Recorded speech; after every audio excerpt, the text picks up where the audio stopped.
வணக்கம். ஒரு மந்திரம், அதாவது வெறும் சத்தம், அதுவே ஒரு தெய்வமா உருவெடுத்தா எப்படி இருக்கும்? எப்பவாவது யோசிச்சு பார்த்திருக்கீங்களா? இன்னைக்கு நாம ஸ்ரீ லலிதா சஹஸ்ரநாமத்துல இருந்து 84 முதல் 97 வரையிலான திருநாமங்களை தான் பார்க்க போறோம். இந்த நாமங்கள் அம்பிகைய ஒரு மந்திரத்தோட உயிருள்ள வடிவமாவே வர்ணிக்குது. வாங்க இந்த அற்புதத்தை இன்னும் ஆழமா புரிஞ்சுக்கலாம். ஆமா, இந்த கேள்வியிலிருந்து தான் நம்மளோட இன்னைய முழு பயணமும் தொடங்க போகுது.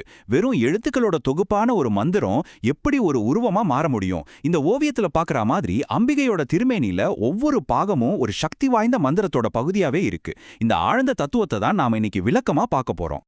அம்பிகையோட திருவுருவங்கிறது 15 அக்ஷரங்களை கொண்ட ஸ்ரீ வித்யா பஞ்சதசி மந்திரத்தோட நேரடி வெளிப்பாடு.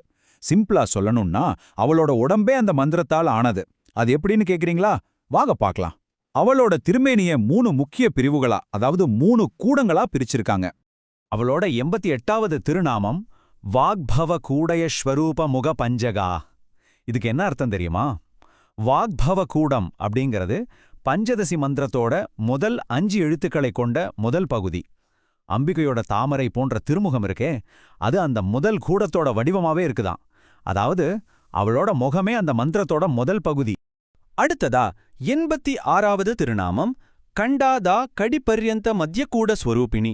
இதுக்கு அர்த்தம் அவளோட கழுத்துல ஆரம்பிச்சு இடுப்பு வரைக்கும் இருக்கிற நடுப்பகுதி மந்திரத்தோட 2வது பகுதியான மத்திய கூடத்தை, அதாவது நடுவுல இருக்கிற 6 எழுத்துக்களை தன் வடிவமா கொண்டவள்.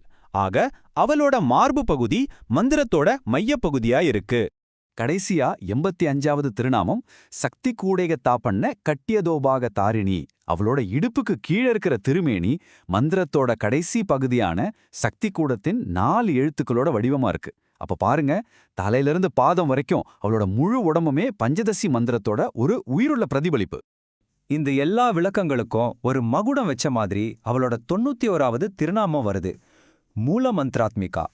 இதுக்கு என்ன அர்த்தம்னா, அவ அந்த மூல மந்திரத்தோட வடிவம் மட்டும் இல்ல, அதோட ஆன்மாவே அவதான். மந்திரம் வேற, அவள் வேறன்னு பிரிக்கவே முடியாது. மந்திரத்தோட சாரமும் அவளே, வடிவமும் அவளே. சரி, அம்பாலோட மந்திர வடிவத்தை பார்த்துட்டோம். இப்போ அவளை வழிபடுற முறைகள்லயும் அவ எப்படி நிறைஞ்சிருக்கான்னு பார்க்கலாமா? வெவ்வேறு ஆன்மீக பாதைகளோட சாரமாவும் அவளே இருக்கான்றத அடுத்த நாமங்கள் நமக்கு விளக்குது. ஸ்ரீ வித்யா உபாசனையில 2 முக்கியமான வழிகள் இருக்கு. ஒன்னு 87வது நாமம் சொல்ற சமயாச்சார தத்பரா. இது சமயாச்சாரம்னு சொல்ற ஒரு உள்நிலை வழிபாடு, அதாவது மனசுக்குள்ளேயே அவளை தியானிச்சு வழிபடுறது. இன்னொன்னு 94வது நாமம் சொல்ற கௌலமார்க்க தத்பர சேவிதா. இது கௌலமார்க்கம்னு சொல்ற வெளி வழிபாடு, அதாவது சடங்குகள் பூஜைகள் மூலமா வழிபடுறது. இந்த 2 வழிகள்ல போறவங்களும் வணங்குறது அவளைத்தான். பாதை எதுவா வேணா இருக்கலாம், ஆனா இலக்கு அவ மட்டும்தான். அவளோட 89வது திருநாமம் குலசங்கேத பாலினி. குலம்னு சொல்ற ஆன்மீக மரபுகள்ல இருக்கிற புனிதமான ரகசியங்களையும் அதோட வழிபாட்டு முறைகளையும் பாதுகாக்கிறவ அவதான். அந்த ஞான பரம்பரையோட ஒரு பாதுகாவலராயிருந்து தகுதியானவங்களுக்கு மட்டும் அதை வெளிப்படுத்துறா. இப்போ இந்த குலம் அப்படிங்கிற வார்த்தைய கொஞ்சம் ஆழமா பார்க்கலாம். குலம்னா பரம்பரை, குடும்பம், ஆன்மீக பாரம்பரியம்னு பல ஆழமான அர்த்தங்கள் இருக்கு. அம்பிகை இந்த குலம்ங்கிற தத்துவத்தோட எப்படியெல்லாம் தன்னை இணைச்சிக்கிறான்னு அடுத்தடுத்து வர நாமங்கள் ரொம்ப அழகா விவரிக்குது. பாத்தீங்களா, குலம்ங்கிற ஒரே வார்த்தையில எத்தனை பரிமாணங்கள். 90வது நாமம் குலாமிருத்தேக ரசிகா. அவள் சகசிராரத்திலிருந்து பெறுகிற குல அமிர்தத்தை ரசிக்கிறவள். 93வது நாமம் குலாங்கனா. அவள் ஒரு குலத்தோட உன்னதமான பெண்மணியா, ஒரு ஆன்மீக பரம்பரையோடவே ஒரு முன்மாதிரியா இருக்கா.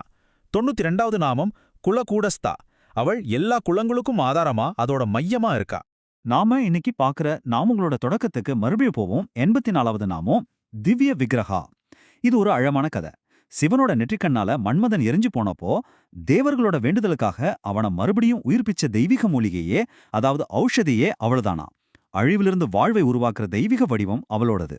இது வரைக்கும் அம்பாலோட வடிவம், அவளை வழிபடுற முறைகள், அவள் இருக்கிற குலம்னு பார்த்தோம். இப்போ இது எல்லாத்தையும் தாண்டி அவளோட எல்லையில்லாத உன்னதமான நிலையை பத்தி பார்க்க போறோம். அவளோட 95வது திருநாமம் குலயோகினி. இது யோகத்தோட உச்சகட்ட நிலையை குறிக்குது. ஜீவாத்மா, அதாவது நம்ம தனிப்பட்ட ஆன்மா பரம்பொருளான பரமாத்மாவோட முழுமையா இணையிற அந்த உன்னதமான நிலை இருக்குல்லையா, அந்த ஐக்கியத்தோட வடிவமே அவதான். நம்ம ஆன்மீக பயணத்தோட இறுதி இலக்கே அவதான். இங்கதான் இந்த விளக்கத்தோட ஒரு அற்புதமான முரண்பாடு இருக்கு. இவ்ளோ நேரம் அவளை குலத்தின் வடிவமாவும் குலத்தோட பாதுகாவலராவும் பார்த்தோம். ஆனா அவளோட 97வது நாமம் என்ன தெரியுமா? அகுலா. இதுக்கு அர்த்தம் அவ எந்த குலத்துக்கும் உட்படாதவள், எந்த ஒரு வகைப்பாட்டுக்கும் அப்பாற்பட்டவள். அவளுக்கு தொடக்கமோ முடிவோ குடும்பமோ கோத்திரமோ கிடையாது. அவ எல்லா சாஸ்திரங்களையும் கடந்த எல்லையில்லாத பரம்பொருள். இந்த விளக்கத்தோட இறுதியில இந்த ஒரு கேள்வியை உங்களோட விட்டுட்டு போறேன்.